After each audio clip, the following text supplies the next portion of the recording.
So I'm going to show you how to do least common multiple. I'll take a couple easy problems and kind of walk through them. To start off with, I'm going to take these two numbers, 3 and 4, and I'm looking for the least common multiple of them. I break this down to its prime numbers, 3, and I break this guy down into 2 times 2.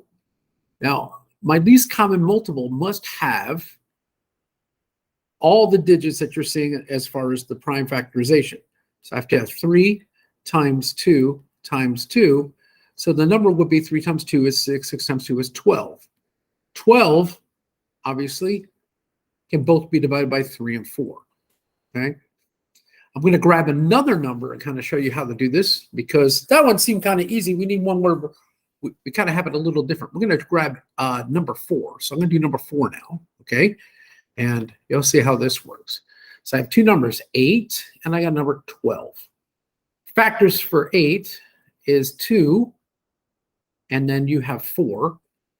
I could factor this again to make it 2 times 2. Now, I make factor branches, not necessarily trees, so mine's a little different than what you might have seen. This one right here, I factor out the 2. This gives me 6.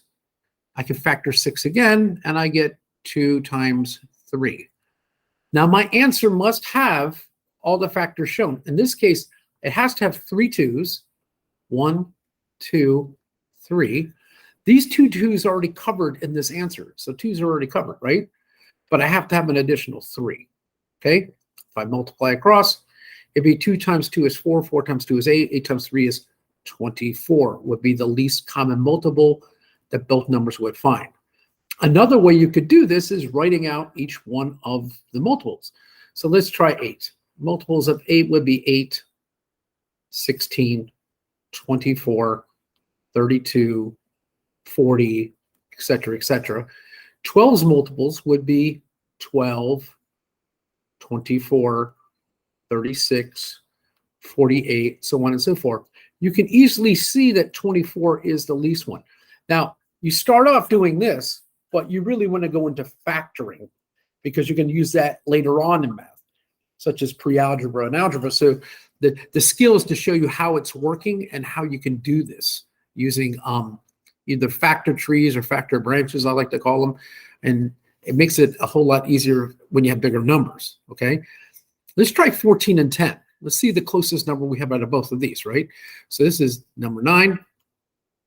So I'm going to put 14 here. And I'm going to put 10 over here. 14's factors would be 2 times 7. And actually, it's stuck, right, because 7's prime. This one would be 2 times 5 would make that 10. So our least common multiple of both numbers would be everything you see here. So it'd be 2, and 2 is covered in both of them. Then you'd have times 7 times 5, okay? 2 times 7 is 14. 14 times 5 would be 70, would be the least common multiple of both sets of numbers. All right.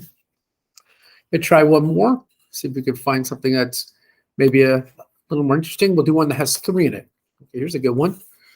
This gives you the numbers 3, 9, and 12. Okay. So I'm going to put the numbers 3, 9, and 12. 3 has only one factor. It's prime, it's 3. 9 has 2. 3 and 3. 12 has 2, of course, and then you have 6 over here. And this cuts again, right, to being 2 and 3.